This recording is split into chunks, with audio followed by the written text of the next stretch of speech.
নির্বাচনে চতুর্থ ধাপের ভোট কাল কেন্দ্রে কেন্দ্রে পাঠানো হচ্ছে সরঞ্জাম, নিরাপত্তায় থাকবে আইন শৃঙ্খলা বাহিনী। বৈশ্বিক চাহিদা বিবেচনায় চার বহুমুখীকরণের তাগিদ প্রধানমন্ত্রী, শ্রমিকদের সার্বিক জীবনমান উন্নয়নে সহায়তার আশ্বাস।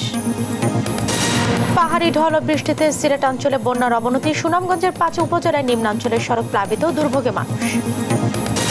পেনশন স্কিম বাতিলের দাবিতে পাবলিক বিশ্ববিদ্যালয়ের শিক্ষকদের অর্ধদিবস কর্মবিরতি, বাতিল না করলে আন্দোলনের হুঁশিয়ারি।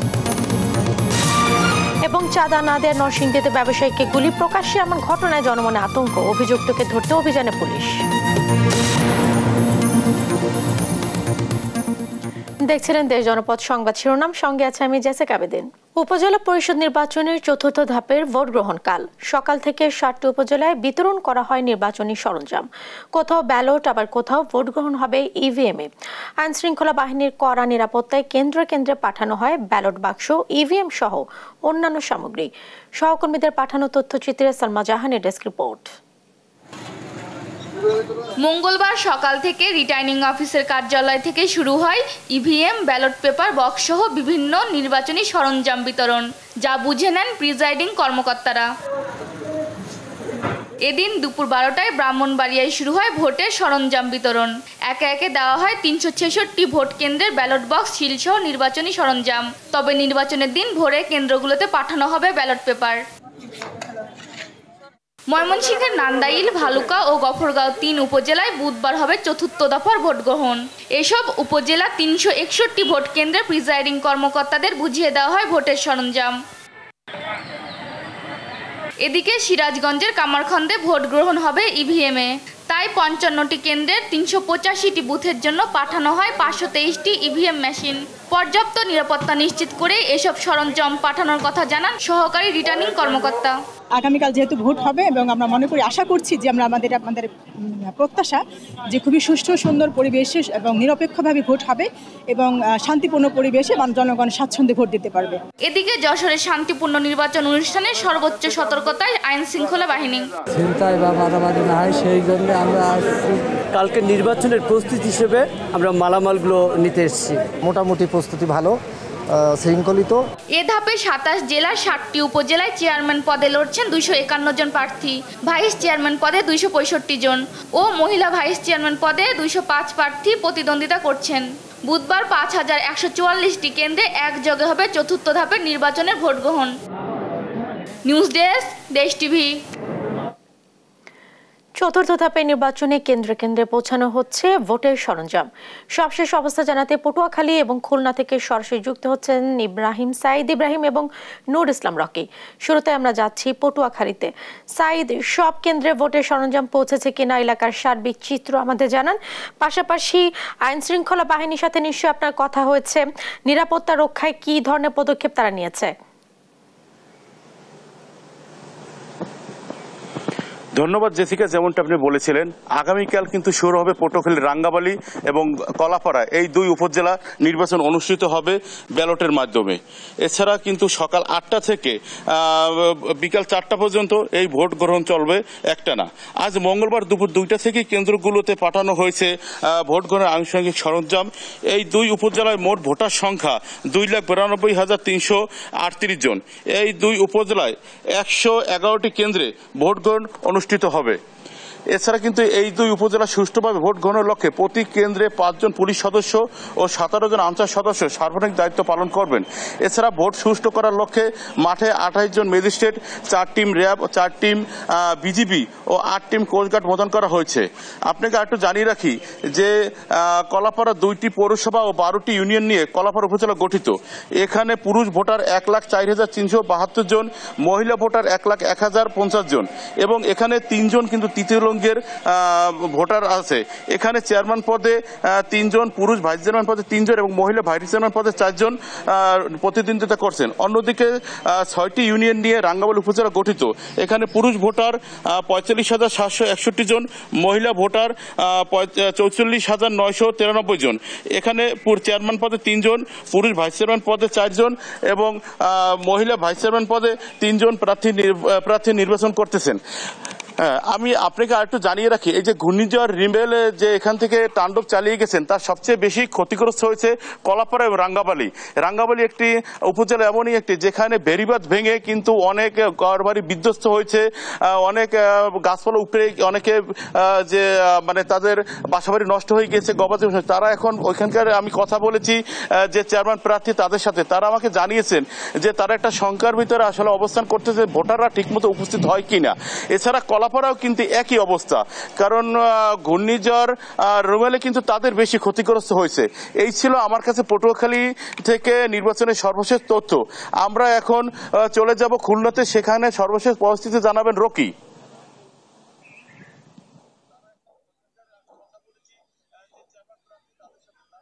ধন্যবাদ। আপনি যেমনটি বলছিলেন, খুলনায় কিন্তু আসলে আমরা জানি যে আগামীকাল 3টি উপজেলায় নির্বাচন অনুষ্ঠিত হবে, বটিয়াঘাটা, দাকোপ এবং রূপসায়। ইতিমধ্যে কিন্তু নির্বাচন অফিস থেকে ভোটের যে সরঞ্জাম যেটা বলে ব্যালট পেপার সহ আনুষঙ্গিক সরঞ্জাম কিন্তু কেন্দ্রে কেন্দ্রে পৌঁছে গিয়েছে। আমরা নির্বাচন অফিস থেকে যেটা জানতে পেরেছি যে আজ সকাল থেকে কিন্তু এগুলা আসলে প্রত্যেকটি কেন্দ্রের উদ্দেশ্যে হস্তান্তর করা হয়েছে এবং সহকারী প্রিজাইডিং অফিসার যারা তারা কিন্তু এগুলো নিয়ে কেন্দ্রে কেন্দ্রে পৌঁছেছে। আমরা এই মুহূর্তে এসেছি সাচিবুনিয়া সরকারি প্রাথমিক বিদ্যালয় যে কেন্দ্রটি, এই কেন্দ্রটিতে। এখানে এসে আমরা যেটা দেখতে পেয়েছি যে প্রিজাইডিং অফিসার সহ তার যে জনবল আছে তারা কিন্তু আগামীকাল যে ভোটের প্রস্তুতি, এই প্রস্তুতির সকল কাজ আসলে করছে।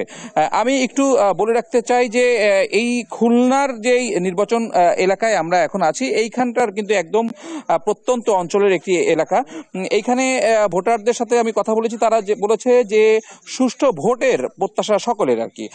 আরেকটু বিষয় আমি বলে রাখি, নির্বাচন অফিস থেকে আমাদেরকে আরো জানিয়েছে যে এবারের নির্বাচনে কিন্তু যথেষ্ট পরিমাণ নিরাপত্তার ব্যবস্থা করা হয়েছে এবং মাঠে নির্বাচনের দিন থাকবে প্রায় 29 জন নির্বাহী ম্যাজিস্ট্রেট সহ 3 জন চিফ জুডিশিয়াল ম্যাজিস্ট্রেট দায়িত্ব পালন করবে। পাশাপাশি নির্বাচনকে সুষ্ঠুভাবে সম্পন্ন করার জন্য কিন্তু র্যাব, বিজিবি, কোস্টগার্ডের সদস্যরাও থাকবে। আরেকটি বিষয় একটু বলে রাখি যে আমরা কিন্তু কয়েকটি কেন্দ্রে গিয়েছি এবং কয়েকটি কেন্দ্রের যারা প্রিজাইডিং অফিসার আছে তাদের মধ্যে কিন্তু একটা ভ্রান্ত ধারণা আসলে তৈরি হয়েছে বিভিন্ন কারণে। এইটা আসলে নির্বাচন অফিস থেকে পরিষ্কার করা হয়নি বলে আমাদের কাছে যেটি মনে হয়েছে। আরো একটু বলে রাখি যে নিরাপত্তা রক্ষায় কিন্তু পর্যাপ্ত পরিমাণ ভ্রাম্যমাণ দল এবং স্ট্রাইকিং ফোর্স আসলে পালন করবে। এই খুলনার রূপসা, বটিয়াঘাটা এবং দাকোপ যে উপজেলাগুলো আছে, এই উপজেলাগুলোতে কিন্তু যে নির্বাচনগুলো অনুষ্ঠিত হচ্ছে, এই নির্বাচনে আওয়ামী লীগের পাশাপাশি আমরা অন্যান্য দলের লোকজনেরও দেখতে পেয়েছি যে তারা প্রতিদ্বন্দ্বিতা করছে এবং আগামীকাল সুষ্ঠু ভোট হবে এই প্রত্যাশা ভোটারদের। খুলনা থেকে এটা ছিল নির্বাচনের আগ মুহূর্তের সর্বশেষ সংবাদ। রকি এবং সাইদ, আপনাদের দুজনকে ধন্যবাদ উপজেলা নির্বাচনের সবশেষ খবরাখবর আমাদের দর্শকদের জানাবার জন্য। বৈশ্বিক চাহিদা বিবেচনায় চায়ের বহুমুখীকরণের তাগিদ দিয়েছেন প্রধানমন্ত্রী শেখ হাসিনা। জাতীয় চা দিবস অনুষ্ঠানে তিনি বলেন, এর চাহিদা বিদেশে বেশি। জানান, শ্রমিকদের সব ধরনের সহায়তা করা হবে, কেউ ভাসমান থাকবে না। এর পাশাপাশি মালিকদেরও শ্রমিকদের প্রতি নজর দিতে হবে। জয় যাদবের রিপোর্ট। এই অঞ্চলে প্রথম বাণিজ্যিকভাবে চা চাষ শুরু হয় 1854 সালে সিলেটের মালনীছড়ায়। এরপর থেকে কেবলই বিস্তৃতি লাভ করেছে এই শিল্প। অতীতের সব রেকর্ড ভেঙে দেশের 168টি বৃহৎ ও 8000-এরও বেশি ক্ষুদ্র চা বাগান থেকে গেল বছর 102 মিলিয়ন কেজিরও বেশি চা উৎপাদিত হয়েছে। 1957 সালের 4 জুন জাতির পিতা বঙ্গবন্ধু চা বোর্ডের প্রথম বাঙালি চেয়ারম্যান হয়েছিলেন। দিনটি জাতীয় চা দিবস হিসেবে উদযাপিত হয়। এই উপলক্ষে মঙ্গলবার সকালে উসমানী স্মৃতি মিলনায়তনে আয়োজিত অনুষ্ঠানে যোগ দেন প্রধানমন্ত্রী শেখ হাসিনা। তিনি বলেন, বিরোধী দলে থাকা সত্ত্বেও দেশের উত্তরাঞ্চলে চা শিল্পের বিকাশে কাজ করেছে আওয়ামী লীগ। পঞ্চগড়টা খুব সফল হওয়ার পর থেকে ঠাকুরগাঁয় চা বাগান, দিনাজপুরে চা বাগান, নীলফামারী, একেবারে রংপুরের কিছু অংশ এবং লালমনিরহাট পর্যন্ত চলে গেছে। উৎপাদনের পাশাপাশি চায়ের বহুমুখীকরণের দিকে নজর দিতে মালিকদের প্রতি আহ্বান জানান সরকার প্রধান। চা শুধু চায়ের পাতার চা না, এখন বিভিন্ন ধরনের চা পাওয়া যায়। সেই ক্ষেত্রে আমি আগেও বলছি সবসময় যে অ্যারোমা টি উৎপাদন করা, বিভিন্ন অ্যারোমা বিভিন্ন ধরনের যেন ফ্লেভার থাকে, সেই ধরনের চায়ের কিন্তু চাহিদা অনেক বেশি। তো এই চাগুলো যদি প্যাকেটজাত করা যায়, অর্থাৎ আমি এটা বলবো যারা চা মালিক এবং ব্যবসায়ী আছেন, বিশেষ করে মালিকদের বলবো যে আপনারা ভ্যালু অ্যাডেড করেন। এই যে বাল্কে চা বিক্রির থেকে যদি ভ্যালু অ্যাডেড করেন তাহলে আপনারা কিন্তু আরও ভালো দাম পাবেন। প্রধানমন্ত্রী বলেন, চা শ্রমিকদের সব ধরনের সহায়তা করা হবে, তাদের স্বার্থের দিকে নজর দিতে হবে মালিকদেরও। শুধুমাত্র তাদেরকে ওই আপনার অধীনস্থ বলে বিবেচনা করলে হবে না, মনে রাখতে হবে তাদের শ্রম ঘাম দিয়েই আপনার উৎপাদন বৃদ্ধি করা উপার্জনের পথ করে দিচ্ছে। কাজে সেই শ্রমিকদের প্রতি আপনাদের আরও যত্নবান হতে হবে। এদের কিন্তু এই মাটিতে একখণ্ড জায়গা নাই যেখানে তারা আপন ভূমি হিসেবে বিবেচনা করতে পারে, কিন্তু এই ভাসমান থাকবে কেন? আমাদের কোনো নাগরিক ভাসমান থাকবে না। আমরা যেটা সিদ্ধান্ত নিয়েছি সকল ভূমিহীন গৃহহীন তাদেরকে ঘর করে দিচ্ছি। ইনশাল্লাহ এই চা শ্রমিকরাও এরকম ভাসমান থাকবে না, সেটা আমি বলে যাচ্ছি। এর জন্য যা করার করব। এর আগে চা শিল্পে অবদান রাখায় 8 ক্যাটাগরিতে বাগান মালিক, উৎপাদনকারী প্রতিষ্ঠান ও শ্রমিকের হাতে জাতীয় চা পুরস্কার তুলে দেন প্রধানমন্ত্রী। জয় যাদব, দেশ টিভি, ঢাকা। সুনামগঞ্জে সপ্তাহখানেক ধরে চলছে বন্যা পরিস্থিতি, কিন্তু সোমবারের বৃষ্টিতে পরিস্থিতি আরও অবনতি হয়েছে। একের পর এক ডুবছে রাস্তাঘাট, এতে যাতায়াতে চরম দুর্ভোগে স্থানীয়রা। বাড়িঘরে পানি ওঠার শঙ্কায় জেলার 20 লাখ মানুষ। সহকর্মী মেহেদী হাসানের তথ্য ছবিতে শুভশ্রী রায়, ডেস্ক রিপোর্ট। পাহাড়ি ঢলের পানিতে নিমজ্জিত তাহিরপুর সুনামগঞ্জের শক্তিয়ারখোলা 100 মিটার সড়কটি, সড়কে উপচে পড়ছে পানি। সোমবার সকাল থেকে মুষলধারে বৃষ্টি সুনামগঞ্জে, সেই সাথে ভারতের চেরাপুঞ্জিতে বৃষ্টিপাত অব্যাহত থাকায় উজান থেকে নেমে আসা পাহাড়ি ঢলে দ্রুত বাড়ছে জেলার নদ নদীর পানি। এতে প্লাবিত তাহিরপুর, ছাতক ও দোয়ারাবাজার সহ বেশ কয়েকটি উপজেলার নিম্নাঞ্চল। গবাদি পশু নিয়ে বিপাকে পড়েছেন দুর্গতরা। ঘরে পানি ওঠার শঙ্কায় চরম উৎকণ্ঠায় দিন পার করছেন ভাটি জেলার বাসিন্দারা। বন্যার অবস্থা খারাপ, আমরা বেড়ানি গেছিলাম, সকালবেলা পানি কম ছিল, তারপরে পানি বাড়ছে, এখন আডু পানি উড়াত পানি পাই আমরা রুটে আইছি। 1 মুহূর্ত রান্তারি না, 2 মুহূর্ত গরমে হুতারি না, 3 মুহূর্ত কাম করলে খাইতাম, না করলে না খাইতাম। বন্যা তো রাস্তাঘাট তো সাইডে তো ভাঙতেছে, আমরা তো আবার খুব কষ্ট হয়।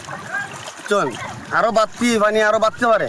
একের পর এক ঢলের পানিতে ডুবছে নিম্নাঞ্চলের রাস্তাঘাট। দোয়ারাবাজার উপজেলায় সড়ক তলিয়ে যাওয়ায় উপজেলা সদরের সঙ্গে যোগাযোগ বিচ্ছিন্ন 3টি ইউনিয়নের। এছাড়াও বিশ্বম্ভরপুরে দুর্গাপুর সড়ক ডুবে যাওয়ায় জেলা শহরের সাথে তাহিরপুরের সরাসরি সড়ক পথে যোগাযোগ বিচ্ছিন্ন রয়েছে। ভোগান্তিতে পড়েছেন নিম্নাঞ্চলে প্রায় 2 লক্ষাধিক মানুষ। সমস্যা বহুত পানি চলে যায়, হাতি যাওয়ার লাগে বুঝলি, আমরা কি করতাম কই বর্তমানে কাম কাজ করতে সুবিধা পাইতেছি না বা দুর্যোগের মোকাবেলা করতে পারি, তার কারণে আমরা বাংলা সরকারের কাছে আমাদের বিভিন্ন রকম সহযোগিতা চাই। সুনামগঞ্জে মঙ্গলবার দুপুর পর্যন্ত 24 ঘন্টায় 75 মিলিমিটার বৃষ্টিপাত রেকর্ড করা হয়েছে। এতে নদ নদীর পানি 4 সেন্টিমিটার বৃদ্ধি পেয়ে বিপদসীমার 26 সেন্টিমিটার নিচ দিয়ে প্রবাহিত হয়। তবে পানি বাড়লেও দীর্ঘমেয়াদী বন্যার শঙ্কা নেই বলে জানিয়েছে পানি উন্নয়ন বোর্ড। বিপদসীমা অতিক্রম করলে এটা হয়তো প্রায় 48 ঘন্টা বা তারও বেশি সময় স্থায়ী হতে পারে। সেক্ষেত্রে একটু জনদুর্ভোগ বাড়তে পারে এবং তখন বন্যা পরিস্থিতি অবনতি হতে পারে। তো আমাদের আশা করতেছি যদি আমাদের এই বৃষ্টিপাত কমে যায় তাহলে হয়তো এই ধরনের পরিস্থিতি ঘটবে না। জেলা নিম্নাঞ্চলে বন্যার শঙ্কায় অন্তত 20 লাখ মানুষ। News desk, Desh TV. সুনামগঞ্জের বন্যা পরিস্থিতির সবশেষ অবস্থা জানাতে সরাসরি যুক্ত হচ্ছেন সহকর্মী মেহেদী হাসান। মেহেদী, প্রতিবেদনে আমরা যেমনটি দেখছিলাম বন্যায় রাস্তাঘাট, ঘরবাড়ি সবই ডুবে গেছে, তো এখন সেখানে কি অবস্থা বিরাজ করছে আর নদ নদীর পানির এখন কি অবস্থা? জেসিকা, আমরা এর আগের খবরগুলোতেও জানিয়েছিলাম যে সুনামগঞ্জের নদীর পানি কিন্তু ক্রমাগত বৃদ্ধি পাচ্ছে এবং হাওরে কিন্তু এখন আর পানি ঢোকার কোনো জায়গা নাই, কানায় কানায় ভরে গেছে। হাওরে পানি এই কানায় কানায় ভরার পরেই কিন্তু যে সমস্যাটি দাঁড়িয়েছে, এখন আসলে লোকালয়ে পানি প্রবেশ করবে এবং স্থানীয় জনমনে একটি আতঙ্ক বিরাজ করছে। আসলে যদি এইভাবে পানি প্রবেশ করতে থাকে এবং লোকালয়ে পানি আসে তাহলে বড় ধরনের একটি দুর্ভোগ আসলে তাদের পোহাতে হবে বলে তারা মনে করছেন। আমরা কথা বলেছিলাম সুনামগঞ্জের পানি উন্নয়ন বোর্ডের নির্বাহী প্রকৌশলী মামুন হাওলাদারের সাথে। তিনি আমাদেরকে জানিয়েছেন যে বড় ধরনের বন্যার কোনো সংখ্যা সুনামগঞ্জে নেই, তবে ভারতের চেরাপুঞ্জিতে ব্যাপক বৃষ্টিপাত হচ্ছে, সুনামগঞ্জেও বৃষ্টিপাত হবে আগামী 48 ঘন্টা, যার কারণে স্বল্পমেয়াদী একটি বন্যার আশঙ্কা তারা করছেন। তবে বড় ধরনের কোনো বন্যা হবে বলে তারা মনে করছেন না। আমরা কথা বলেছিলাম জেলা প্রশাসকের সাথে, তিনি আমাদেরকে জানিয়েছেন যে সুনামগঞ্জে তারা সকল ধরনের প্রস্তুতি রেখেছেন, যে কোনো ধরনের দুর্যোগ তারা আসলে মোকাবেলা করার মতো প্রস্তুতি তাদের আছে। এবং গত 24 ঘন্টায় সুনামগঞ্জে সুরমা নদীতে 4 সেন্টিমিটার পানি বৃদ্ধি পেয়েছে। তবে এখনো সুনামগঞ্জের 16গড় পয়েন্টের দিকে কিন্তু বিপদসীমার নিচ দিয়ে পানি প্রবাহিত হচ্ছে। সুনামগঞ্জে বিপদসীমার নিচ দিয়ে পানি প্রবাহিত হলেও সুনামগঞ্জের ছাতকে কিন্তু বিপদসীমার 65 সেন্টিমিটার উপর দিয়ে পানি প্রবাহিত হচ্ছে। এবং আপনাকে আরেকটি বিষয় জানিয়ে রাখি, সুনামগঞ্জের তাহিরপুর উপজেলার যে শক্তিয়ার খোলা এবং 100 মিটারের 2টি সড়ক এখনো পানিতে নিমজ্জিত আছে এবং সুনামগঞ্জের সাথে তাহিরপুরের সরাসরি সড়ক যোগাযোগ বিচ্ছিন্ন আছে আজকে দ্বিতীয় দিনের মতো। তো এই ছিল আমার কাছে সুনামগঞ্জ থেকে পাহাড়ি ঢলের সর্বশেষ তথ্য। জেসিকা। মেহেদী, আপনাকে ধন্যবাদ। দর্শক, সুনামগঞ্জের বন্যা পরিস্থিতি সম্পর্কে জানাচ্ছিলেন সহকর্মী মেহেদী হাসান। সর্বজনীন পেনশন স্কিম বাতিলের দাবিতে অর্ধদিবস কর্মবিরতি পালন করছেন পাবলিক বিশ্ববিদ্যালয়ের শিক্ষকরা। সকাল থেকে দেশের সব পাবলিক বিশ্ববিদ্যালয়ের ক্লাস বর্জন করেন তারা।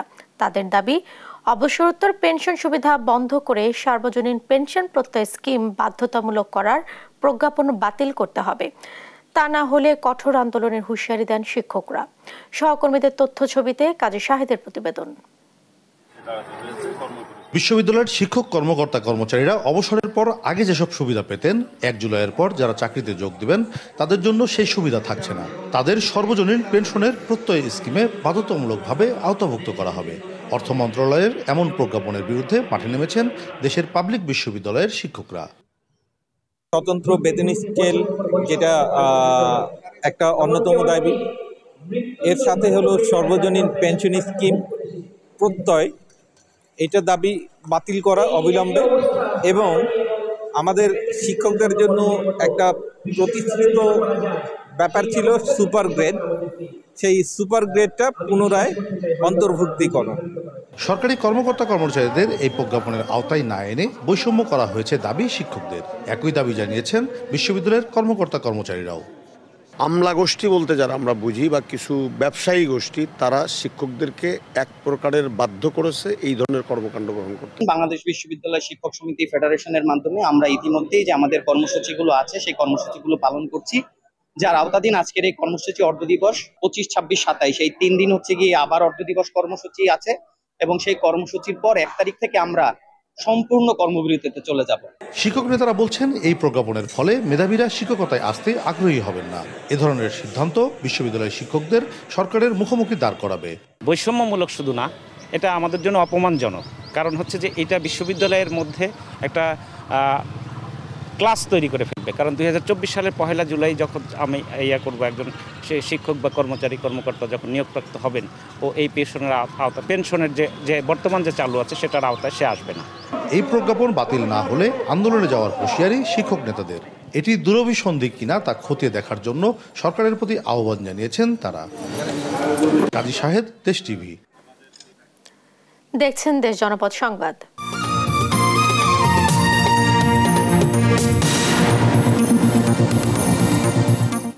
দেখছেন দেশ জনপদ সংবাদ। কোরবানির সামনে রেখে ভিড় বাড়ছে পশুর হাটে। খবর জানাতে যুক্ত হচ্ছেন ময়মনসিংহ থেকে ইলিয়াস আহমেদ এবং লালমনিরহাট থেকে জামাল বাদশা। শুরুতে আমরা যাচ্ছি ইলিয়াসের কাছে। ইলিয়াস, কোরবানির হাট কতটা জমে উঠেছে? হাটে বেচা বিক্রি কেমন দেখছেন? আর হাটে কোরবানিযোগ্য পশু সরবরাহ কেমনই বা দেখছেন? বিস্তারিত কি তথ্য রয়েছে? ঈদকে সামনে রেখে ইতিমধ্যেই ময়মনসিংহের হাটগুলো আসলে জমতে শুরু করেছে। আমরা দেখেছি ব্যবসায়ী এবং ক্রেতাদের সমাগমে কিন্তু এই হাটগুলো একেবারেই উৎসবমুখর হয়ে উঠেছে। আমি এখন রয়েছি ময়মনসিংহের সদর উপজেলার চুরকাই বাজারে রয়েছি। এই বাজারে কিন্তু আজকে বেশ কিছু কোরবানিযোগ্য গরু কিন্তু এই বাজারে এসেছে। অর্থাৎ দাম নিয়ে আমরা দেখেছি ক্রেতা বিক্রেতাদের মধ্যে কিন্তু কষাকষি, অর্থাৎ দর কষাকষি চলছে এবং ক্রেতারা বলছেন যে এবছর কিন্তু গরুর দাম তুলনামূলকভাবে অন্যান্য বছরের চেয়ে এবছর কিছুটা বেশি।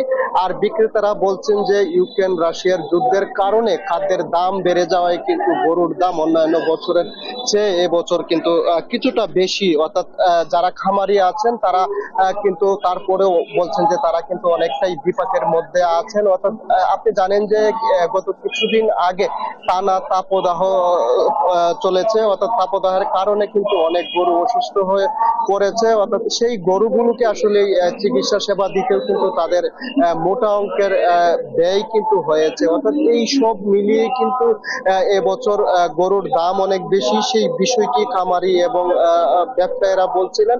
আর ক্রেতারা বলছেন যে তারা বিভিন্ন হাট ঘুরে কিন্তু তাদের সাধ্যের মধ্যে যে গরু করছে, অর্থাৎ সেই গরুগুলো কিন্তু ইতিমধ্যেই তারা কুরবানির জন্য কেনা শুরু করেছেন। আমরা এই বিষয়টি নিয়ে সংশ্লিষ্ট কর্তৃপক্ষ যারা রয়েছেন অর্থাৎ তাদের সঙ্গে কথা বলেছিলাম। তারা বলছেন, অর্থাৎ বিভাগীয় প্রাণী সম্পদ কর্মকর্তারা বলছেন এবছর ময়মনসিংহের 4 জেলায় কুরবানির জন্য প্রস্তুত রয়েছে। 5,61,000 গবাদি পশু কিন্তু প্রস্তুতির কথা তারা জানিয়েছেন।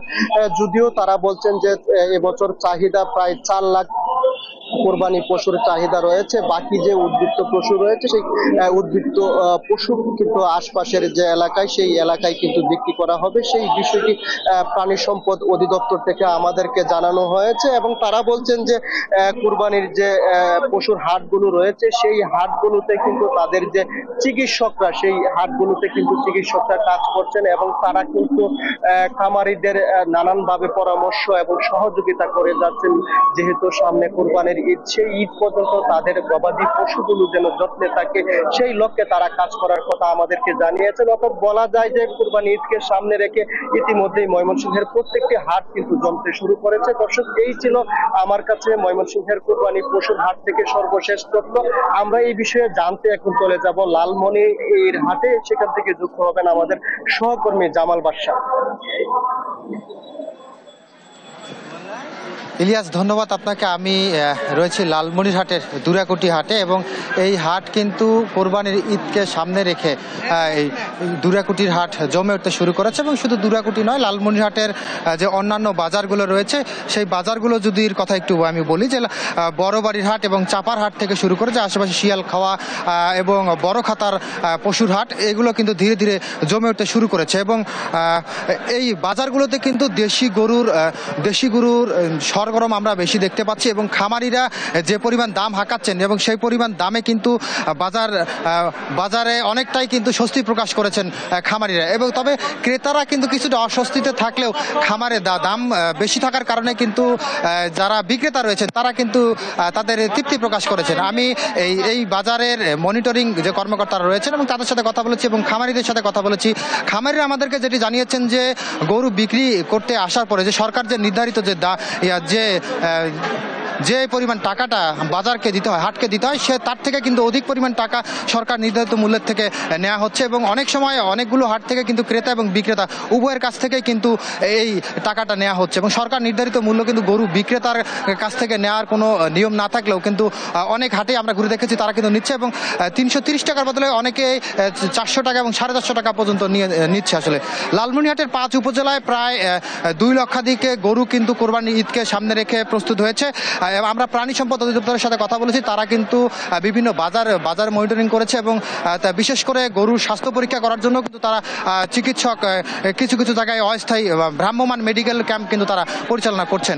আসলে এই খামারিদের সাথে কথা বলে যেটি জানতে পেরেছি, খামারিরা যেটি জানিয়েছেন যে ভারত থেকে যে অবৈধ পথে যে গরুগুলো আসে সেগুলো কিন্তু এখনও বাজারে সেরকম একটি উপস্থিতি লক্ষ্য করা যায়নি। আসলে এই পরিস্থিতি কিন্তু কুরবানির ঈদ পর্যন্ত যাতে থাকে তাহলে কিন্তু খামারিরা তাদের ন্যায্য যে মূল্য সেটি কিন্তু আসলে পাবে এবং যে পরিশ্রম করে তারা এবং অনেক যত্ন করে যে তাদের যে গরুটিকে প্রস্তুত করে কোরবানির ঈদকে সামনে রেখে কিছুটা মুনাফা পাওয়ার জন্য, তাদের সংসারে সচ্ছলতা ফিরিয়ে আনার জন্য যে কাজটা করে সেই কাজের কিন্তু সফলতা এই গরুর মূল্য দিয়ে নির্ধারণ হবে এবং ভারতীয় গরু যদি প্রবেশ করে আসলে সেক্ষেত্রে কিন্তু গরুর দাম অনেকটাই কমে আসবে এবং খামারিদের কপালে চিন্তার ভাঁজ পড়তে পারে। আসলে খামারিরা কিন্তু জানিয়েছেন যাতে এই সংশ্লিষ্ট যে কর্তৃপক্ষ রয়েছে অর্থাৎ প্রশাসন এবং বর্ডার গার্ড, বিজিবি এবং বাজার বাজার কর্তৃপক্ষ এবং পুলিশ প্রশাসনের যে দৃষ্টি আকর্ষণ করেছেন যাতে ভারতীয় অবৈধ গরু যাতে কোনো বাজারে না আসে এবং যাতে ভারতীয় গরু কোনোভাবে বৈধ হোক বা অবৈধ হোক বাজারে এসে দাপট দেখাতে না পারে এবং খামারিদের যাতে কোনোভাবে তাদের যে সফলতার প্রত্যাশা সেই প্রত্যাশায় যাতে ভাগ না বসায়। আর এছাড়া কিন্তু বাজারে যে অধিক টাকাটা আদায়ের যে ব্যাপারটি রয়েছে সেটি নিয়ন্ত্রণের ক্ষেত্রে কিন্তু খামারিরা প্রশাসনের দৃষ্টি আকর্ষণ করেছেন। আসলে সব মিলিয়ে আমরা যেটি দেখেছি যে বাজারে কিন্তু দেশি গরুর সরগরম বেশি এবং এখন পর্যন্ত বাইরের খুব একটা ক্রেতা কিন্তু বাজারগুলোতে আসছে না। তবে যারাই আসছেন দাম কিছুটা বেশি থাকার কারণে সেভাবে কিনছে না এবং সময়ের সাথে সাথে এই ভিড় কিন্তু আরও বাড়বে। এই ছিল লালমনিরহাট থেকে পশুরহাটের সর্বশেষ খবর। জেসিকা। জামাল এবং ইলিয়াস, আপনাদের দুজনকে ধন্যবাদ। দর্শক, ইতোমধ্যে কোরবানির হাট বসতে শুরু করেছে, সে বিষয়ে জানাছিলেন আমাদের সহকর্মীরা। নরসিংদীতে চাঁদা না দেয় প্রকাশ্যে এক ব্যবসায়ীকে গুলি করার অভিযোগ উঠেছে এক সন্ত্রাসীর বিরুদ্ধে। সোমবার বিকেলে শহরের জেলখানা মোড়ে এই ঘটনাটি ঘটে, যদিও অল্পের জন্য প্রাণে বেঁচে যান ওই ব্যবসায়ী। প্রকাশ্যে গুলিবর্ষণের সিসিটিভির ভিডিও সামাজিক যোগাযোগ মাধ্যমে ছড়িয়ে পড়লে এলাকায় আতঙ্ক ছড়িয়ে পড়ে। এই ঘটনায় অভিযুক্তকে ধরতে অভিযানে নেমেছে পুলিশ। সহকর্মী সুমন বর্মনের তথ্যচিত্রে আরও জানাচ্ছেন শুভশ্রী রায়। সামাজিক যোগাযোগ মাধ্যম জুড়ে ঘুরছে নরসিংদীতে প্রকাশ্যে গুলি চালানোর ভিডিও। ভাইরাল হওয়া 2 মিনিট 16 সেকেন্ডের সিসিটিভি ফুটেজে দেখা যায় মোল্লা ট্রেডার্সের নামের একটি স্টিলের দোকানের সামনে লাল টি শার্ট পরিহিত 2 যুবক সহ কিছু সংখ্যক মানুষের জটলা। এর মধ্যেই ক্ষিপ্ত এক যুবক প্রকাশ্যে ছুটতে থাকে গুলি। লক্ষ্য মোল্লা ট্রেডার্সের দোকানি। এ সময় আতঙ্কে এদিক সেদিক ছোটাছুটি করতে দেখা যায় সেখানে থাকা লোকদের, যদিও প্রাণে বেঁচে যায় ওই ব্যবসায়ী। জানা যায় চিনিশপুর ইউনিয়নের কামাল ভুইয়ার ছেলে রবিউল ইসলাম দীর্ঘদিন ধরে মিসেস মোল্লা ট্রেডার্সের মালিক মুহিত মোল্লার কাছ থেকে 10 লাখ টাকা চাঁদা দাবি করে আসছিল। চাঁদা দিতে অস্বীকৃতি জানানোয় সোমবার তার ব্যবসা প্রতিষ্ঠানে এসে দোকানি মুহিতকে লক্ষ্য করে গুলি চালায় ওই যুবক। সে আমার দোকানে যায়, আমার কাছ থেকে চাঁদা দাবি করে 10 লাখ টাকা। তারপর আমি বলছি আমি কেন তোমাকে চাঁদা দেবো, আমি চাঁদা না দেওয়াতে সে আমার উপরে অস্ত্র টার্গেট করে এবং আমাকে 3-3বার সে তার অস্ত্র দিয়ে গুলি করে। আল্লাহর রহমত আমার শরীরে অস্ত্র গুলি লাগে না, আমি নিচে পড়ে গেছিলাম। বিভিন্ন খেলার কাটমার দিয়ে টাকা পয়সা নেয়, ইদানিং সে 10 লক্ষ টাকা দাবি করতেছে। তারও ভাবছি হয়তো ভাই সে হঠাৎ করে এইভাবে একজন রানিং এই ধরনের ঘটনা ঘটাবে আমরা বুঝতে পারি। এই ঘটনার পর থেকে পুলিশ অভিযুক্ত রবিউলকে আটকে অভিযান শুরু করলেও তাকে এখনো গ্রেপ্তার করতে পারেনি। ঘটনা শোনার পরপরই আমি ঘটনাস্থলে যাই, ঘটনাস্থল পরিদর্শন করি এবং আমরা ভিডিও ফুটেজ সংগ্রহ করি এবং ভিডিও ফুটেজ সংগ্রহ করে ইতিমধ্যে তাকে শনাক্ত করেছি আমরা এবং ধরার জন্য তাকে অ্যারেস্ট করার জন্য বিভিন্ন গ্রুপ আমাদের কাজ করছে। আশা করি অতি শীঘ্রই সে অ্যারেস্ট হবে। সম্প্রতি সময়ে নরসিংদীতে 3 জন রাজনৈতিক ব্যক্তিকে হত্যার ঘটনায় জেলা জুড়ে বিরাজ করছে থমথমে পরিস্থিতি। সেখানে প্রকাশ্যে এমন ঘটনায় আতঙ্ক ছড়িয়ে পড়ে জনমনে। News desk, Desh TV. দেখছেন দেশ জনপদ সংবাদ।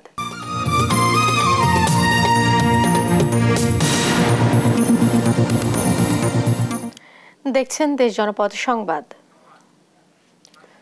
ঢাকা চট্টগ্রাম মহাসড়কে কাভার্ড ভ্যানের ধাক্কায় আরেক কাভার্ড ভ্যানের চালক ও সহকারী 2 সহোদর নিহত হয়েছেন।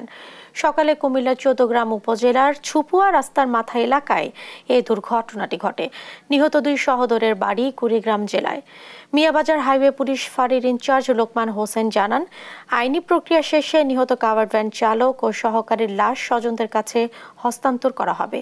এই ঘটনায় একটি মামলা প্রক্রিয়াধীন রয়েছে।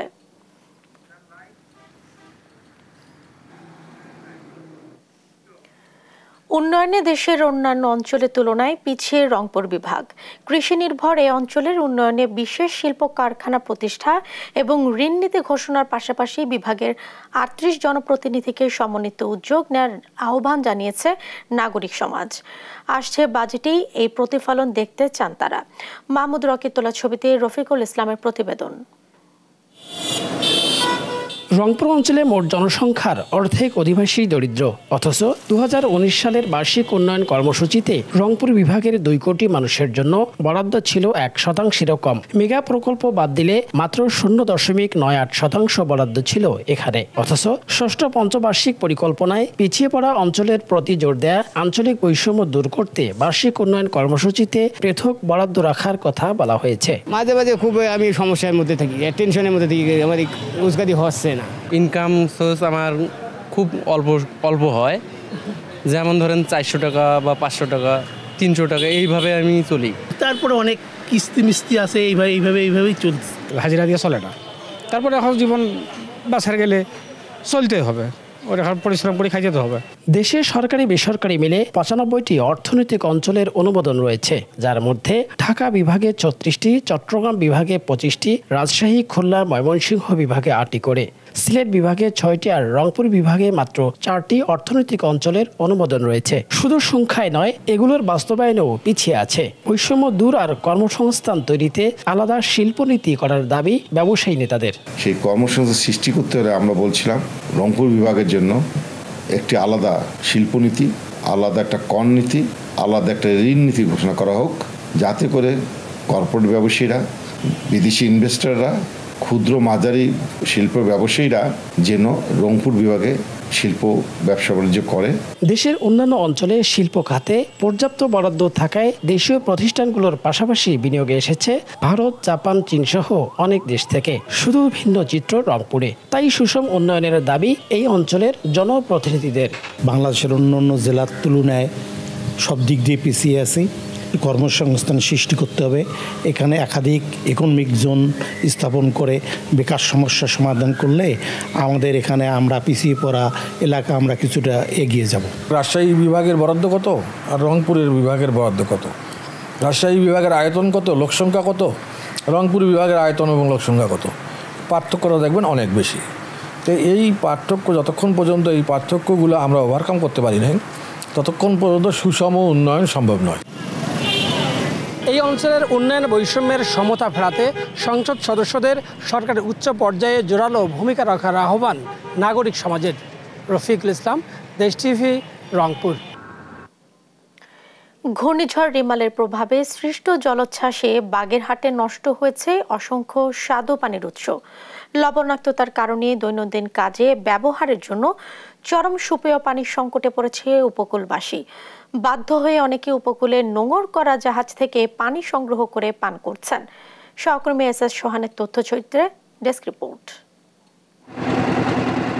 ঘূর্ণিঝড় রিমাল আঘাত হানার আগ থেকেই জোয়ারের পানিতে প্লাবিত হয় নদী বেষ্টিত মোরেলগঞ্জ উপজেলার বহরবুনিয়া ইউনিয়ন।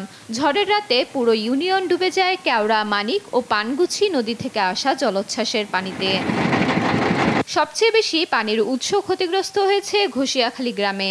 সুপেয় পানির একমাত্র উৎস জেলা পরিষদের পুকুরে ঢুকে পড়ে লবণ পানি। ঝড়ের 8 দিনেও পুকুরের পাড় মেরামতের তেমন কোনো উদ্যোগ নেয়নি জনস্বাস্থ্য প্রকৌশল অধিদপ্তর। এতে চরম বিপাকে স্থানীয়রা। বন্যায় এই পুকুর ডুবে যাওয়ায় আমাদের এই পানিটা লবণ হয়ে গেছে, আমরা এখন খুব কষ্টে আছি। আমরা এই বাজার পুষ্করিণীতে পানিটা ব্যবহার করতাম, খাইতাম। এই বন্যার কারণে 2-3 জায়গায় তো ভেঙে গেছে, আমাকে এখন খাবার পানির অনেক সংকট। কয়দিন আগে যে ঘূর্ণিঝড় হয়েছে তার জন্য ওই লবণ পানিতে আমাকে ওই জায়গাটা পুকুর ছিল, ওইটা ভেঙে গেছে। পরে আমাকে পানি জাহাজ থেকে এনে তারপর মনে করেন ব্যবহার করার আগে রান্নার জন্য বা খাওয়ার জন্য। ঘষিয়াখালী গ্রামের পাশে আন্তর্জাতিক নৌ রুট ঘষিয়াখালী চ্যানেল।